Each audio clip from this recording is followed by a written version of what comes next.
Now we're live. We are live. Yeah, the three of us are live. We're starting chapter 14 of Revelation tonight. In this chapter are three visions. So we're going to be covering those separately. The first vision is comprised of the first 5 verses. And I think last week we did a very brief introduction in it. In this chapter, a number of symbols. The 144,000, maybe that's the group we met some chapters ago, maybe it isn't. There's differences of opinion on that.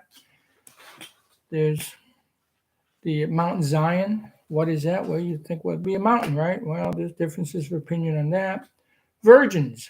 We all think we know what virgins are, but differences of opinion on that. And then first fruits and Babylon. Now, Babylon we'll meet later on too. And Babylon will be destroyed, but we meet her in this chapter as well. And as we go through this, you want to note the contrast here. The 144,000 will have a mark on their forehead, the mark of God the Father. And remember in an earlier chapter, I think maybe chapter 13, there's the mark of the beast on his worshipers. So it should be interesting. And I'll actually start us off with reading. How about that? Oh, Since Aaron is busy there. I'm fine. I can read. Then I looked, and there before me was the Lamb standing on Mount Zion, and with them 144,000 who had his name and his father's name written on their foreheads. And I heard a sound from heaven like a roar of rushing waters, like a loud peal of thunder. The sound I heard was like that of harpists playing their harps. And they sang a new song before the throne, before the 4 living creatures and the elders. No one could learn the song except the 144,000 who had been redeemed from the earth. These are those who did not defile themselves with women, for they remained virgins. They followed the Lamb wherever he goes. They were purchased from among mankind and offered as first fruits to God and the Lamb. No lie was found in their mouths. They were blameless. Okay, before we look into the various schools of thought, what do you think about that 144,000? Is that the same ones we met earlier? And remember, there's a difference of opinion on who and what they were. But are they the same? Yeah, I'm kind of not 100%, but convinced they are. Because as you go through Revelations, it jumps forward and back. Yeah. Just like some novels and some movies. And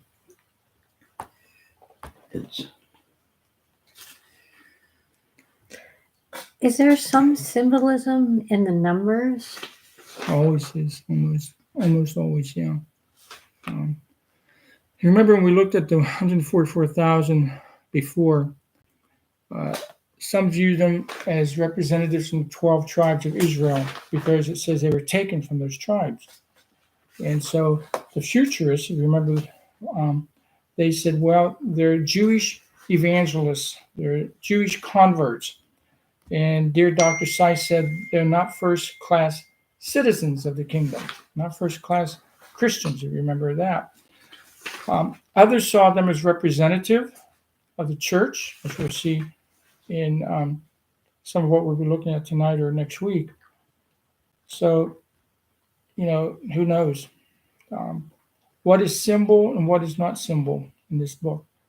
And that we've even had disagreements among ourselves here in that, as Christians have been doing for thousands of years. I just think that with the repeat of it, like God always has a reason for repeating. Like if you look at the first, 5 books of the Bible, everything repeats and repeats and repeats. But then, this number, this isn't the first time that you come up with this number. It's throughout the Bible too. I'm pretty sure whenever I came to the descendants. Okay, I don't remember being elsewhere other than Revelation. It may be. It may be. I don't know. I can't remember where I was reading it, where I was seeing the numbers equaled up between the 12 tribes or something like that. Okay. But anyway, like it just, to me, it seems like there's something with the number. There's something that we're not grasping with the numbers. Like, Well, because 7 is a number of completion, mhm. so like, I don't know if we would break them down and it would be different, or would come up with something, or 144,000 is derivative of 12. You have 12 tribes, you have 12 apostles, but it's an even number. And anytime you find an even number like that, it's suggestive of something else. I mean, how many things in life really come out if you count them as a perfectly even number? Certainly the American census doesn't. No national census in any country does. If you counted the workers at any plant, any industry, very unlikely to come out with an even number. So the mere fact that there's even numbers here, even in the Bible at times, it'll give a more exact number for things than what we have here. So it has to be suggestive of something. I think to take it literally, as the futurists seem to have done earlier in the book of Revelation, is incorrect. But who knows? So we have the 144,000. We'll be looking at that. Mount Zion. What do you think about Mount Zion? Now, remember, Mount Zion was where and on that site now stands a Mosque of Omar. I think I read it's the third holiest Muslim site on the planet. It's one of the holiest. I think it's the third holiest. I'm not sure of that. And some prophecy teachers tell us that when that mosque is destroyed by earthquake, which they believe is prophetic, that the Jews will clear it off and reconstruct the temple. That would be the third temple. but why would they reconstruct a temple when we are the temple? They're not Christians. Jews aren't Christians. Jewish Christians, but it'd be the non-Christian Jews. Okay, just Okay. Jews. Yeah, I got a question. Is Mount Zion, is it not symbolic of the pinnacle or the top, the mountain that Christ was from? Okay, it says Christ is there. Okay, the that Lamb would be is the- standing there. Yeah, that would be like something that John could have related to. And see, you're doing now what we need to do all through this book. We need to view it as John would have viewed it, and as the first recipients of this would have viewed it. And I think too many of these schools of thought veer away from that. They want to look at it from 20th or 21st century perspective. That's legitimate to some extent. But what was the message to the first recipients of that? You see, what did John try to tell the people of his generation? Did John know that this book would last 2,000 years? Okay. Did he know that the earth would go? There's many good scholars who, in reading the New Testament, believe that the first generation of Christians felt Christ would return during their lifetime. There's certainly indications of Paul, if he thought that way, and there's, whether he did or not, we don't know, but it looks that way. Yeah. So did John really see 21st century warfare? Not a futurist, and especially a dispensationalist, Hal Lindsey and Schofield. Oh, yes, definitely, he did. Maybe he did, maybe he didn't. But what was the message that John wanted to get to his generation? And quite often, studying Scripture, we want to look at that, and then we can project. Okay. Sometimes all we do is project, and we come up with some strange interpretations. In my mind right now is, we mentioned in Sunday school Sunday, Dennis brought something up about where Jesus told the young man who wanted to become a disciple, and the young man said, "Let me go back and bury my father." Well, Jesus sounds very harsh in his response until you realize that the father had already been buried, and the son is talking about the second burial a year later, where they go and they take the bones of the decomposed body and put it in an ossuary, a little box, and put it back in the tomb, somewhere in the back of the tomb. Rabbis had said decomposition of the dead body atones for your sins, which is wrong, markedly wrong and anti-biblical. But so if we understand the background of what Jesus and this man was talking about, but so often we don't look into that. We just project it into some. How did you come up with that? With the answer that the man was talking about, the father was already dead. He was just moving the bone. Because in the ancient world, even as far back as Genesis, Abraham and them, the Jewish custom and the custom of many ancient people was to bury the body unless they cremated. Okay, I understand the custom and all that, but what gives you the indication that that's what he was talking about? Wasn't Because he just For Jesus talking to about- say, "Don't bury your father," he's breaking the fifth commandment: honor your father and your mother. No, he said, "Let the dead bury the dead." Yeah, He let the didn't dead say bury the nothing dead. about "Don't bury your father." Your father's already buried, though. Okay. Otherwise, Jesus is saying disregard the commandment. Okay. Not the rabbinical No, he interpretation. said, "Let the dead bury the dead." Yeah. In other The words, dead let- spiritually, or Yes, that's what I took it as. yeah, that presents a problem there. Okay. Does it? In the sense that what did Jesus mean by the dead bury the dead? Those who listened to him and refused to accept his doctrine, his teaching, refused to accept him as a son of the Father. There's a number of possibilities with that, but it's difficult to imagine Jesus to tell this young man, "Don't bury your father. Don't worry about that," Yeah. because again, is and burial in that climate was done usually the same day, next day if it had to be, and for any number of reasons, decomposition and so forth. Still leaves it wide open. It doesn't really explain it at all. But with this position and so forth. Still leaves it wide open. It doesn't really explain it at all.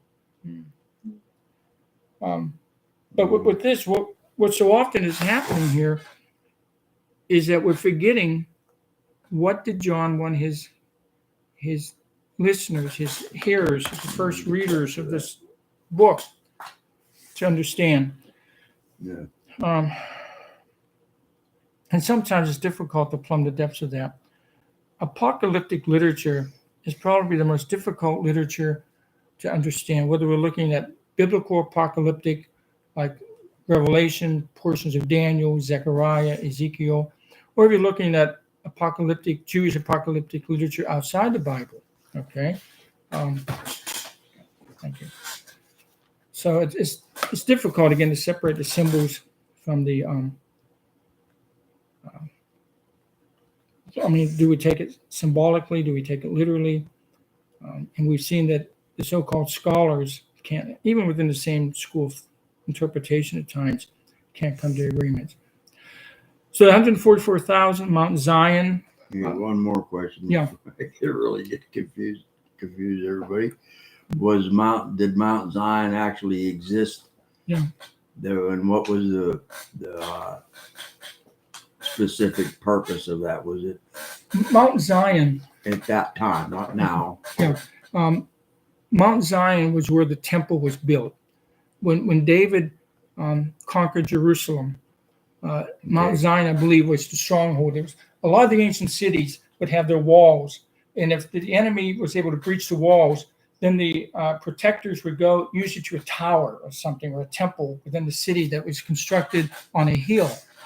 Many of the ancient temples were built Would on that top have of a been hill. the highest point in that Probably, area? yeah, most likely, yeah. Okay. And then the temple would be built up. Okay. I suspect that during the Jewish war, when the Romans finally breached the walls, the protectors would retreat to the That would be temple. basically like saying he was standing in a stronghold. Yeah, to some extent, yeah.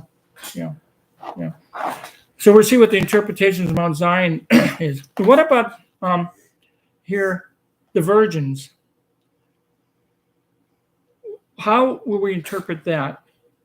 And notice it says here, these are those who did not defile themselves with women, for they remained virgins. If we take that literally, sexually, then this leaves out Peter, St. Peter definitely, because we know he was married. Tradition tells us that the other disciples, with the possibility with the exception of John, were married. Okay, there's good indication that at some point in his life, St. Paul was married. So if we look at it and say, well, this means they never had sex with a woman, then we have a problem. Because Would that mean then? Would it mean then that them are the ones that stayed faithful to God? well, faithful, yes, but excuse me. I'll take one of those things. Let me look specifically here. And you saw creatures no one could learn from the earth. These are those who did not defile themselves with women, for they remain virgin.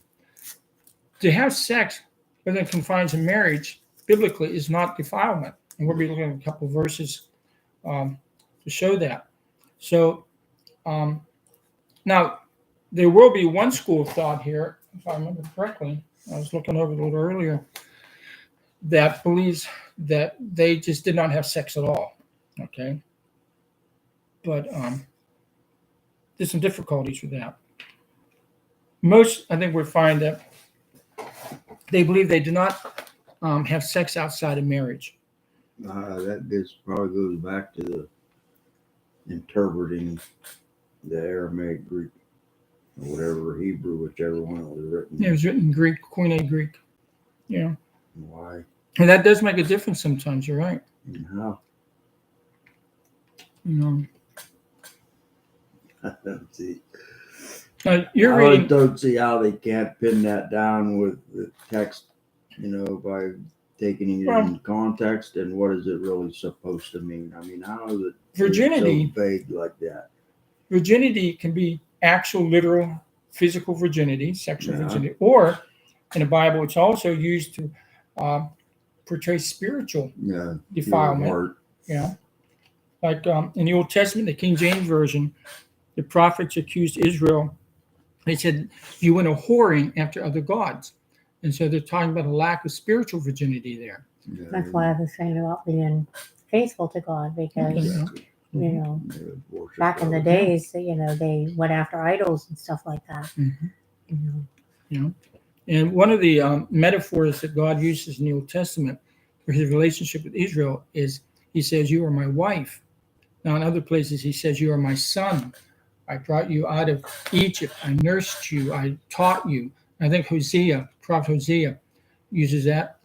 In fact, he uses both of those metaphors. But one of them is, the nation Israel was seen as Yahweh's wife, God's wife. And you went a whoring after other gods. In fact, I think it's Jeremiah that says you're like a wild donkey. You're looking for who, comparing it to a wild female donkey. Look for any donkey they were going to, well, you get the impression of the image there. Animals when they're heat, they'll take Right. whatever meal comes along. I didn't think the make word sure heat, it's packable. Right. And so he Yeah, actually we'll back compares it up. Israel to that. So virginity can be looked at in a couple of different ways. And we'll look at how these schools look at it. Then we're going to look at first fruits. Yeah. And that they get some strange views here. And Babylon. And we're certainly reading more of Babylon in a later chapter. Great Babylon. And I think maybe chapter 16, if I remember correctly. So let's look at the schools of thought here. The first is the historicists, and they're the ones we've been following through, looking at throughout history. They see first century, and then they go into the Reformation, and we're going to see that a little bit here. Some of them see the 144,000 as the church. And that makes sense to me. Okay. They're redeemed. It's an awful small number for. Well, it's a suggestive number because Yeah. it's a round number. It, as I mentioned earlier, it can be divided by 12. So if you look at it from the 12 tribes, the 12 disciples or apostles and so forth, it's not meant to be a literal number. Although Yeah, the futurists. I mean, you got so many Gentiles that would not be within that tribe unit. Piles and piles of us. Yeah. I mean, fact- bunches and bunches, and even then, even at the time of John, I'm sure there was hundreds of thousands of them by Well, then. By the time of John, the church was predominantly Gentile, even prior to that. Now, Yeah, if he so there's wrote probably this, like 200,000-300,000 of them. quite a by few. then, I wouldn't at doubt least, it. I wouldn't doubt if it. not more. It spread like wildfire. Yeah. Adolf Harnack, a 20th century scholar, kind of liberal in some of his theology, but in his history, he's right on, his church history, he gives you 4 or 5 reasons why the church spread so rapidly Yeah. in the first century. And if he was 70 or 80 or 90 years old, to think of the people that came and went and died, that passed on to the next life, Mhm. you know, while he was still alive. Yeah. Yeah. It's like an untold number. Yeah, and that's what I think the 144,000 means. It's a large number. Now, the Jehovah's Witnesses, when they were first I started, can't agree with that one. no, well, they said I that the can- 144,000 would be the number of Jehovah's Witnesses, and they'd all be raptured out or whatever. Yeah, They grew so rapidly that yeah. number surpassed. Later, they said, They'd have to um, change that. yeah, they did. They said, well, the 144,000 originals, I guess, will go up to heaven and reign up there. The rest of our witnesses will be down here. Yep. and all of Too us late. are gonna be You were born annihilated. Too late, you're not. Yeah. That doesn't make absolutely no sense. I mean, I can go with like back in the, what is it, the 3rd or 4th chapter when they were talking like the thousands times thousands times 10,000 10,000 times 10. Yeah, 10,000 times 10,000 times thousands. Well, So that's like, that leaves it an unlimited number the way Yeah. they said it. Yeah. I can go along with that. In the great multitudes and all that, I can understand that as being the churches that conglomerate at the end or whatever. mhm. But this 144,000, that's too small a number. Well, it depends There's how you some- accept the number. Yeah. There's some definite significance to it. And what that would be, I don't know. Well, we'll look at what these guys think. Yeah. Yeah. The first So- one, they're crazy. So some of them see it as a church universal representative of that, although others identified these 144,000 as the harpists that we read about here in verse 2. That's a- Okay, the people playing harps up there in glory. the Now, band. Mount Zion, they see Mount Zion as a symbol of the true church. And so there's 2 different schools of thought within this historicist camp. One says, well, no, they're the church. They're all of us, okay? The millions of us, because it's probably there's millions and millions up there already. Redeemed Christians and so forth, redeemed people, Right. Christians. And so you have that segment. But then others say, no, Mount Zion is symbol of the true church. And look up Hebrews 12:22. And they use this to support Hebrews chapter 12, verse 22. Well, it doesn't say they were playing harps. It said they sounded like them. Yeah. hmm So they can't be the harp. You wanna read it? Yeah, read it. 144,000 harpists. Well, they're interpreting the way they want to. You know. That makes sense to them, I guess.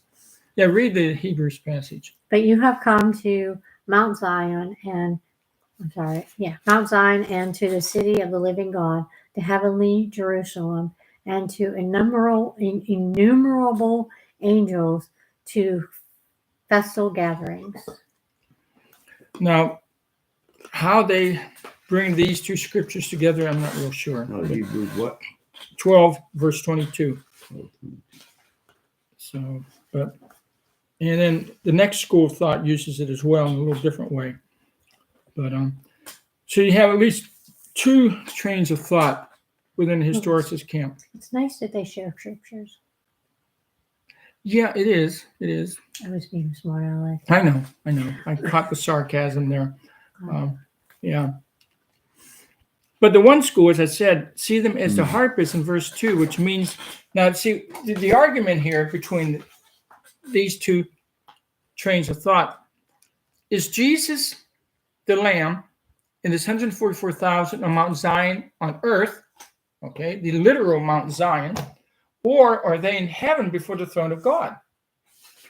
Okay, so you have one group here saying that they're on earth, they're in Jerusalem, but then this other one within the same camp of interpretation says, no, they're in heaven before the throne of God. Okay, and they both rationalize their points. So they point to verse 3, the second part of that, and interpret that to mean that the 144,000 has to learn the song therefore they're not in heaven. They're on earth. Jesus and they are on earth. Notice, let me go back here. Oh, I lost my place. Here we go. Notice they're saying here, the sound I heard was like that of harpists playing their harps, and they sang a new song before the throne, before the four living creatures held. Now listen to this. No one could learn the song except the 144,000. So there's one group, and then the historicist camp says, look, they haven't learned the song yet. They're saying they have to learn. Nobody else can learn it, but they haven't learned it yet. Now, I'm not sure that's the way that should be read. No, Okay. no, I don't think so. Like they already know it. I would think so. Yeah. And Yeah. nobody else It says can. no one can learn the song except the 144,000. Which would mean that the angels aren't capable of learning it. Okay, from their rationale. One of the writers even says that because angels aren't being redeemed, only humanity is. Okay, No, that's debatable theologically, but we're not going to get into that tonight. And certainly the unsaved can't learn it because they haven't accepted Christ. Okay, but I'm not sure that, depending on what you mean, that how you interpret that song, what does that song symbolize? Is it well, salvation? Is it it just says right there too that they were singing it. okay? That they were, So will the be 144,000 are singing it. yeah, Are the other ones say no, they haven't learned it it yet? sounded like I heard a voice. Yeah. Sounded like a voice, a loud thunder, and they sang a song before the throne. Yeah. So that would be the 144,000. I would think so. Before the throne. I would But think it so. also says in verse 4, it says, it is these who have not defiled themselves with women, for they are virgins. It is these who follow the Lamb wherever he goes. So why wouldn't that mean like a salvation? I would think Because so. Yeah. But the song, although we're going to see, still within this historicist interpretation, some of their people interpret that song to be something else. Okay, so is the song an actual song? They're singing, praising God up there. And Eliot and some others view the song to be the, quote, corrective doctrine of the Reformation as opposed to Roman Catholicism. Now remember, this school of thought's been taking us through, and that they seem to stop during the Reformation era. Okay, and they're bashing the Roman Catholics to a large extent. Whether that's right or wrong, I'm not going to argue that tonight. You know my view on that. But at any rate, so what they see, the song is the reformers, Martin Luther, Zwingli, Calvin, Knox, and others, these men that God raised up to bring back the correct, and that's the wrong way of putting it, to oppose Roman Catholicism in the damnable heresies that they were teaching. Can't think of a nicer way to put it. So with that view, only the faithful, the 144,000, could learn this new song, meaning that the new doctrine, or the not new doctrine, the gospel, the biblical gospel, not what was being preached and taught by the Roman Catholic hierarchy. So they don't see this number as a literal number. They see it as representative of all the converts during we the don't see Reformation. it as a literal number either. So, but I mean, I don't agree I with don't know. them I kinda completely. I agree just, with but that. He does, though. He does. Yes, because if it was supposed to represent something that large of a number, it would be expressed as similar to what I referred to earlier as the 10,000 times 10,000 times thousands. Now that would be leave it open to whatever, represent a great multitude as it speaks about in the other chapters. This is giving you a specific number, an inescapable amount. It's not leaving it open at all. It's giving you a definite amount. Well, the dispensationalists would agree with that, I think, at least from the former chapter where we saw that. I see it more representative, but bottom line is we don't know. It's guesswork. Yeah. Unfortunately. Here we go with that again. The whole Yeah. book. Okay. So they think it portrays all who are faithful to the gospel. Now, virginity here is interpreted as not defiling oneself through sexual sin. And again, this is not suggesting that these 144,000 are celibate or they're unmarried. Kevin, look up Hebrews 13:4. And Aaron, if you would look up 1 Corinthians 7, verses 1 through 5. And these are to show that contrary to what some cults have taught through the centuries, marriage is not wrong. Sexual activity within the confines of marriage is not wrong. In fact, we're going to see from what Paul says it should be done. That's Hebrews, excuse me, chapter 13, verse 4. Marriage is honorable in all, and the bed undefiled. But whoremongers and adulterers, God will judge. Okay, so whoever wrote the book of Hebrews is saying nothing wrong with marriage. Okay? Right? So, absolutely. Now let's hear what Paul says, 1 Corinthians 7, verses 1 through 5. Now concerning the matters about which you wrote, it is good for a man not to have sexual relations with a woman. But because of the temptation to sexual immorality, each man should have his own wife, and each woman her own husband. The husband should give to his wife her conjugal rights, likewise the wife to her husband. For the wife does not have authority over her own body, but the husband does. Likewise, the husband does not have authority over his own body, but the wife does. Do not deprive one another, except perhaps by agreement for a limited time, that you may devote yourself to prayer, but then come together again, so that Satan may not tempt you because of your lack of self-control. So sexual intercourse within the confines of marriage is actually encouraged. Okay. What they're telling us here is that this 144, they are not necessarily celibate individuals. They may be married. And again, if it's representative of Christians in general, Peter would be hurting. Many Christians, male and female, won't make it. Okay. So they're defining it spiritually as well as physically, in the sense that they just didn't commit sexual sin. Now, the preterists, I've never quite. That would be after they're saved, right? That would be after. Yeah, and that opens a Pandora's box within the church. Is remarriage after divorce sinful? And there are so many directions that Christians take on that. It's just, it's a Pandora's box. Moses, because God said, because of the hardness of their heart, give them a writ of divorce. Yeah. So obviously that's okay with God. But then Jesus says that you should not divorce unless on grounds of sexual immorality. Yeah. And even that is debated. Didn't he say that was the only reason? Yeah, more or less. Yeah, that was the only reason. Yeah.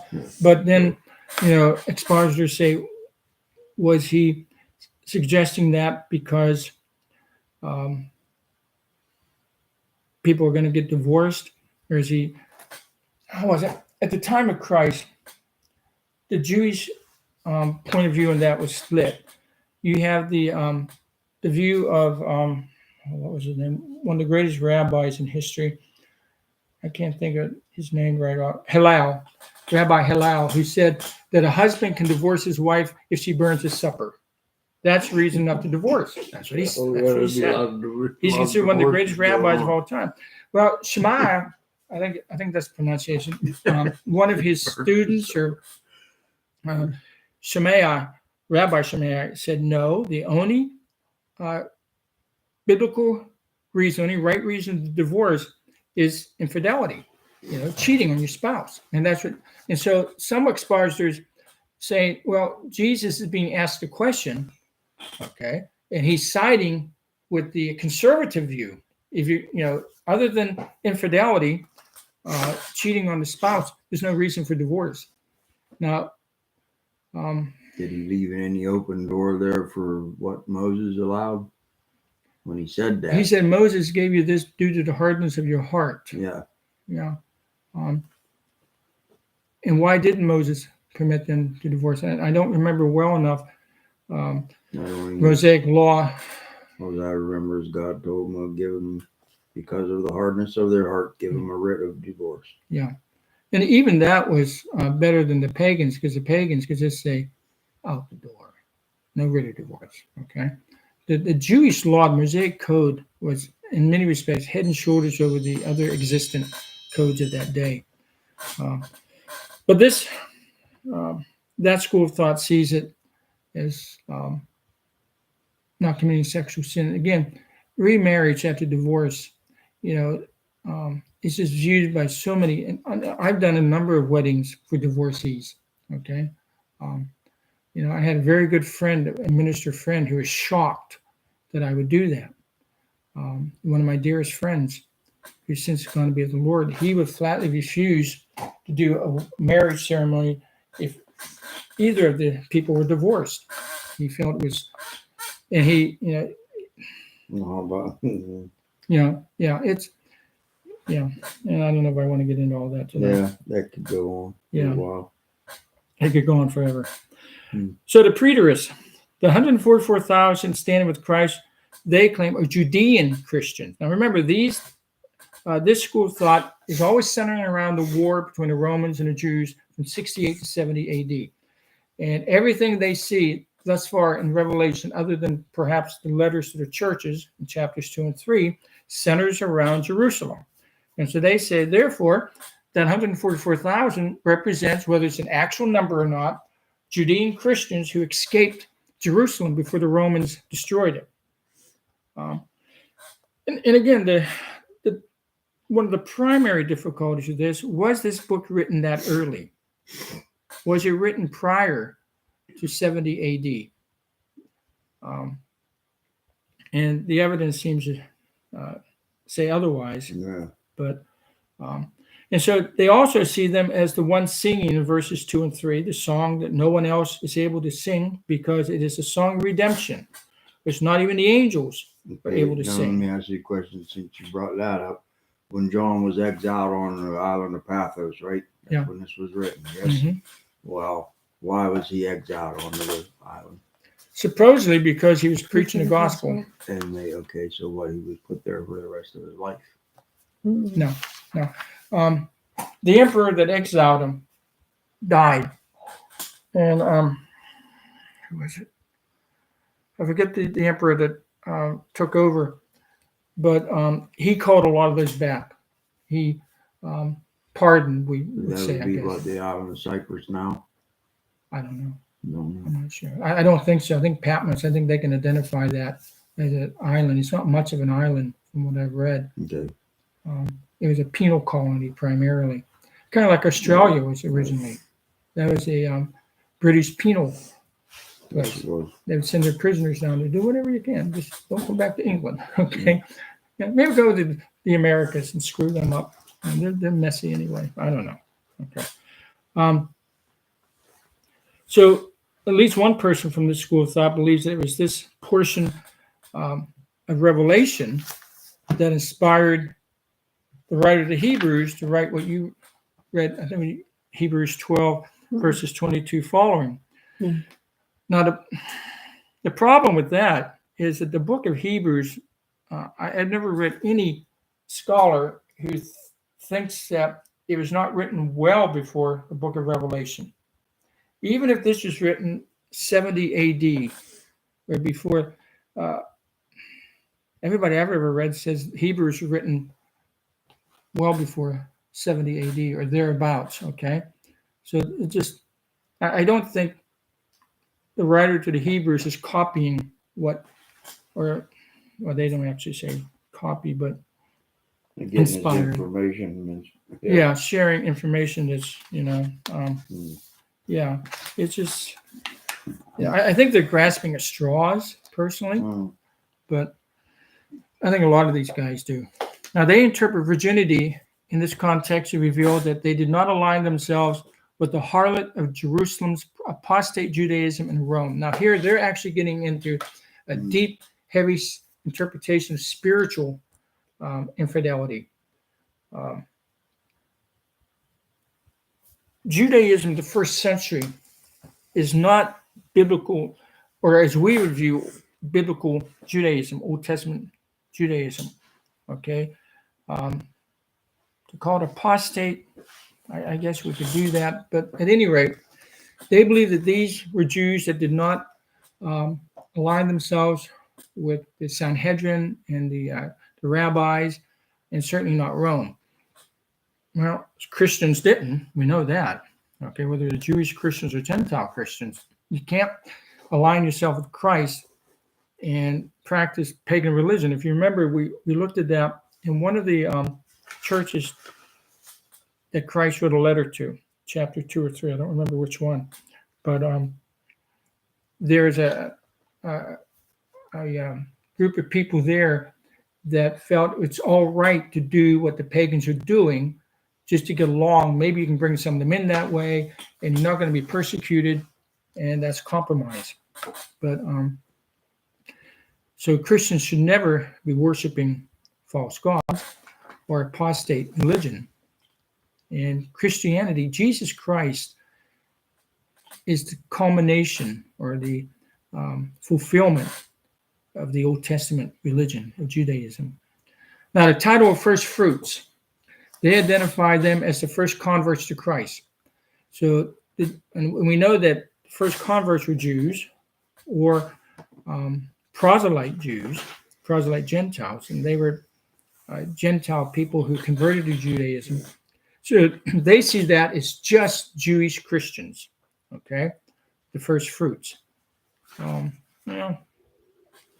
Paul, writing, I think, to the Corinthians, do I have it? No, I don't have the reference here. Writing to the Corinthians, to a largely Gentile audience, refers to them as first fruits. So I'm not sure how they'd get around that. But so another one in this interpretation. They don't say they were the first fruits, they say they were as. Yeah. But this school of thought says that it's just Jewish Christians.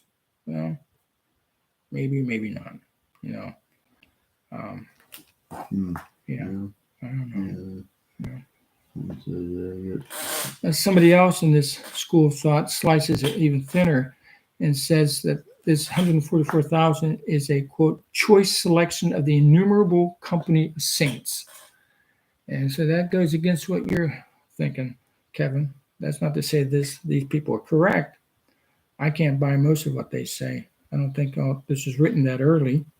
And I don't think it's dealing with just Jerusalem and the Roman Jewish war. If it is, it has little to say to us, except symbolically. If you were born after 100 AD, you're messed up. You got not gonna have a chance. Pretty much so. You're already in the group that gets destroyed. Mm-hmm. Yeah. Well, they go on to say that So we know that they can't work. find it ridiculous to identify these first fruits as those who escaped persecution in some far future era. Well, I can't totally agree with that. I agree with the general thought that you can't confine first fruits to the future. Okay. But they say that the ones, if the world lasts, or whenever it does end, that they should be called the final fruits. Okay, whatever. Now we come to the futurists. Dr. Harry Ironside believes that this chapter closes out the Great Tribulation. He says, whoop, it's closed. Not everybody in his school of thought thinks so. And it's an introduction into the kingdom age. Okay? Now, this difficulties with that, definitely. Dr. Tenney views this chapter as brief commentaries on what occurs in the book of Revelation, but not in chronological order. Okay? I'm not sure if I understand even what he's talking about.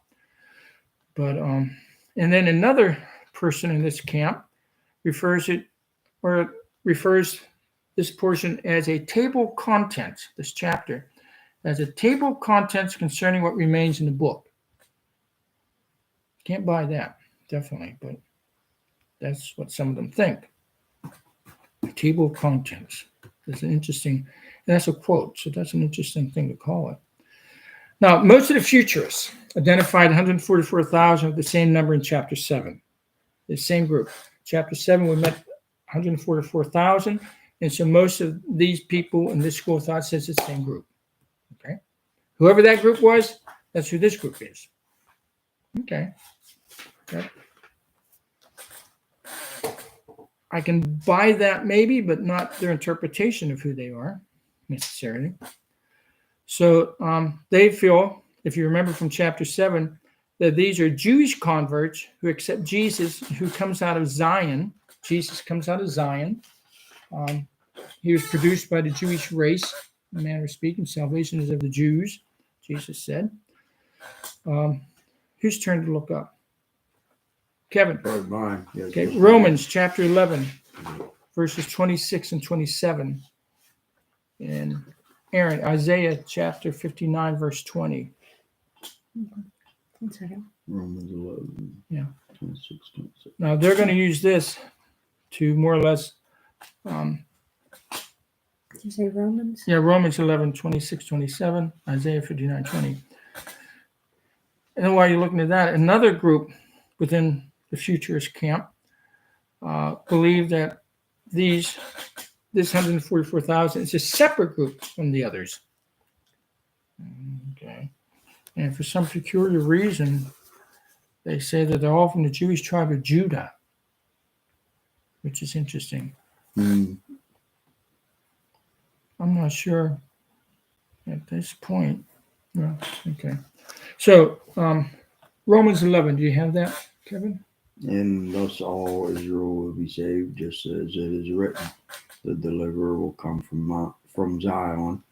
He will remove ungodliness from Jacob. Okay. And this is my covenant with them when I take away their sin. Okay. And there, if I remember correctly, Paul's quoting from one of the Old Testament prophets. Do you have a footnote there that tells you exactly where, Kevin? And A reference? what book? The Romans passage that you read. Yeah. Um, Footnote for what? it would tell us from what Old Testament passage. You Paul. got Isaiah 59. Okay, so and that's the then one we're you going to got look up. Isaiah 59, 21 and 21. And you got Isaiah 27, 9. And I don't know which one it is. Okay. And then Isaiah 40, 13. Okay. Read your Isaiah passage, Aaron. Isaiah, I thought it was Romans. Mine was No. Romans His was Romans. Yours is 11. Isaiah 59, 20. I'm sorry. 59, 20. Yes. Okay. Then that would be it. Yeah. Probably. We'll find out.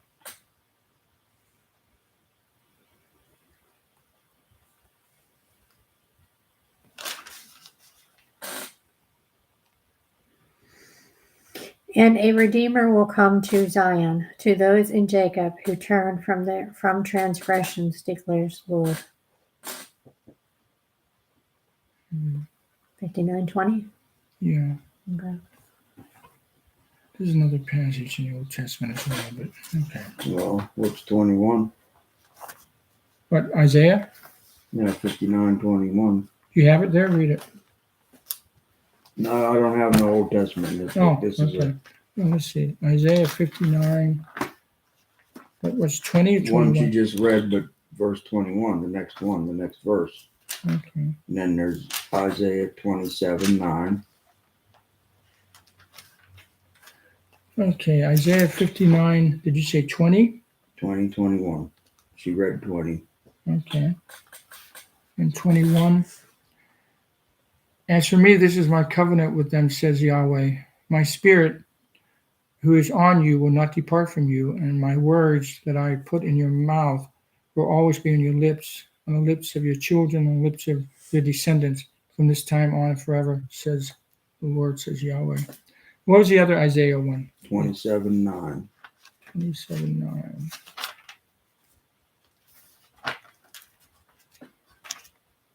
For some reason, I'm thinking that either Zechariah or Zephaniah is a passage relating to that. But I'm not going to take time to look that up. Okay, 7:9. 27:9. Okay. By this, then, would Jacob's guilt be atoned for, and this would be the full fruit of the removal of his sin when he makes all the altar stones to be like limestone crushed to pieces. No Asherah poles or incense altars will be left standing. Okay, no, that's not. Okay. And then there's Isaiah 40:13. Okay. That, you're right. 40:13. 40:13 says, who can fathom the spirit of the Lord or instruct the Lord as his counselor? No, What are you looking for? another basis for what Paul says. I know there's another prophecy in the Testament. I can't remember. If you give me a couple words, I can look it up. I don't remember the words. That's a problem. I don't Yeah. remember. So, okay.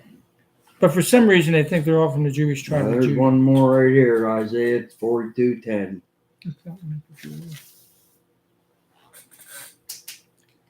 And you got Ezekiel.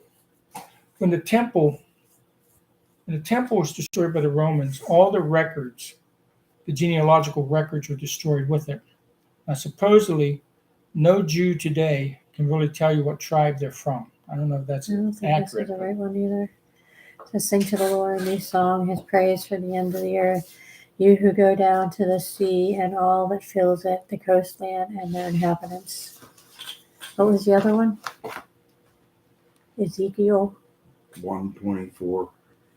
43:2.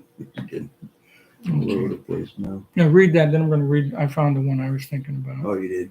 Yeah, And when they Zechariah. went, I heard the sound of their wings, like the sound of many waters, like the sound of the Almighty, a sound of tumult, like the sound of an army when they stood still. They let down their Oh, they were wings. talking about when the cherubim were Yeah. moving. Okay. Listen to this one from Zechariah chapter 12, starting verse 10. And I will pour out on the house of David and the inhabitants of Jerusalem a spirit of grace and supplication. They will look on me, the one they have pierced, and they will mourn for him as one mourns for an only child, and grieve bitterly for him as one grieves for a firstborn son. On that day, the weeping in Jerusalem will be as great as the weeping of Hadad Rimmon in the plain of Megiddo. The land will mourn, each clan by itself, and their wives by themselves. The clan of the house of David and their wives, the clan of the house of Nathan and their wives, the clan of the house of Levi and their wives, and it goes on. A couple other clans. This is often viewed by prophecy teachers as the mass conversion of Israel to Jesus. And but that's not what Paul quotes, so maybe it isn't. Okay. Yeah. Doesn't Peter say something similar to that marriage thing? Could be. He gives a I was positive he did. Paul does in two places, Ephesians and Colossians. Peter does as well. I don't remember if it's the first or second epistle. Follows pretty much the same as what Paul does. I think it was the first. I think that passage you're looking for, and one of the lines in there is, and I will take away their sin. Okay. That's one of the lines that it was in there. Yeah. Okay. It kind of vaguely went through my mind there, Yeah. because I think I know what you're talking about, but I don't know Yeah. who or where. Okay. Mount Zion in the futurist camp is identified by some to be literally Mount Zion in Jerusalem, while others see it as heaven. So same as when the other schools have thought, some want to picture it on earth, some want to picture it in heaven. They see virginity in this context as a spiritual virginity, referring to their faithfulness to Christ, and we've looked at that already, and refusing to be corrupted by the ungodly activities of the culture in which they live. Now, there's a message for us today. We live in a culture that is highly sexually oriented and highly pagan in America. Okay, when you look at some of the, I keep wanting to pick on Washington, our politicians, but but whatever. Okay, they remind us that the word, We're like a bunch of heathens. We are. I think our nation is a heathen Yes. nation. Yeah, we have become a bunch of heathens. There is No no doubt. Christian nation on the face of this planet. I'm not sure there ever was. I think America was perhaps one of the better ones. They tried starting out that way until the British and the English started coming over here again, following the colonials, the settlers. Yeah. So they remind us that the word virgin is employed in the Old Testament text, and they give us some as referring to Israel. Okay. Kevin, look up Amos 5:2. Can't help you there. I have Oh, no yeah, you Old don't have the Old Testament here. I Testament. won't do this again. I thought No, I was that's- being clever because this has 4 different translations, Good. but it's only the New Testament. Yeah. Well, I've never parallel translation for the Old Testament too, so it'd be massive. You know? Yeah, because Yeah. looks like a whole Bible and it's only the New Testament. Look up Amos 5:2. We're just going to look up one of these. And what they're doing is giving evidence that in the Old Testament, virgin is used for Israel, which it is, many locations, but we'll use this as a sample one. Fallen no more to rise is the virgin Israel, forsaken on her land, with no one to raise her up. You want to remember, though, that Paul, and this school of thought didn't give me the reference. It's my own reference. In 2 Corinthians 11:2, look that one up, Kevin. 2 Corinthians chapter 11, verse 2. He uses the metaphor of a virgin pertaining to the church. And by the time he writes Corinthians, the church is largely Gentile, not Jewish. So, we can't look at the metaphor of a virgin spiritually just being Jewish Christians, the early Jewish Christians, or the later Jewish Christians, if their chronology is correct. I am jealous of you with God's own jealousy. I promise you in marriage to bring you as a pure bride to one husband, to Christ. Okay. He gives, I think some translations actually use the word virgin, if I remember correctly. Pure virgin. Yeah. Hello. So they define first fruits as employed in this context as Jewish Christian forerunners whose ranks should be enlarged with other Jewish converts at the end of tribulation and during the millennium. Yeah. I'm jealous for you with a godly jealousy, for I betroth to you one husband as to Christ, that I might present you as a pure virgin. Yeah, that's what King James. That is NAS Oh. Okay. and New American King James Standard. also has basically the same thing. Okay. We're going to look at the spiritualist camp. It's only going to take a couple minutes. Then next week, we'll start with verse 6 and look at the second vision, which is 6 through 13. So the spiritual camp see Mount Zion to be in heaven. They don't want any of this earth stuff, though there are some who do believe it's on earth. The 144,000 singing before God's throne, and they are said to be redeemed from the earth. That means you and me. All of us are redeemed from the earth, which places this scene in heaven. So they don't believe it's taking place on earth, but it's a spiritual Mount Zion. I'm trying to think. Paul uses it in a spiritual sense somewhere. I believe Galatians, I'm not sure. And he draws the analogy between Hagar and Sarah. Yeah, I think that's where it is. Okay. So, and they bear the Father's name on their forehead. This signifies unwavering allegiance to God. And remember, in the former chapter, the worshippers of the beast had his number on their forehead, as well as their hand or their wrist or whatever.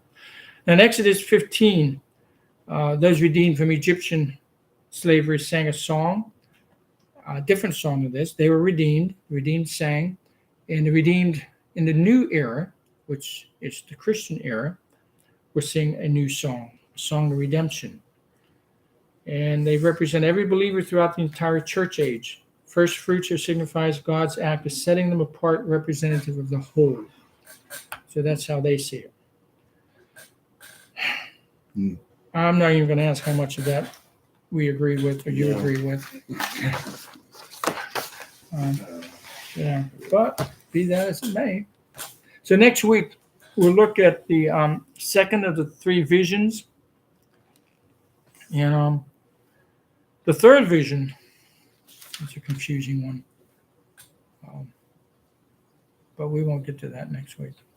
Okay. Any comments? The good of the cause. So maybe we can understand it better. No, I kind of agree with the guy that said this was after the tribulation. Harry Ironside? Yes, but before, because it goes right into talking about Babylon is fallen and all that, and then reaping the harvest of the earth, and then come after that the woes or whatever on the people that are left here that refuse to accept Christ. Okay. Harry Ironside was 7 plagues. interesting. He started out as a Salvation Army officer. He went in quite early, as a teenager. Later left the Salvation Army because he disagreed with some of their doctrine. I think he joined the Brethren Church, if I remember correctly. And at that point in history, the Brethren Church really didn't like you having degrees, letters behind your name. I think eventually he wound up being pastor of one of the most prestigious churches in America at that point, Moody's Church, Moody Bible Institute, Moody Bible Church it was called. And some of the great preachers of the 20th century pastored that church. So great I can't think of their name right now. But so Ironside pretty much is a pretty good commentator. I have a number of his commentaries at home.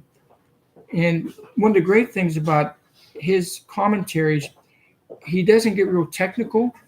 He doesn't use, if I remember the ones I've read, a lot of theological terminology that people trip over. So he's usually pretty good. But let's pray. Father, we thank you. We thank you for this time together, Lord, and continue to be with us and bless us, get us home safely, and help us as we come together again. We ask in Christ's name, amen. We were talking about the mark, the hand and the forehead and all that. We were getting pretty deep in it last week, and did see on the news thing yesterday, Elon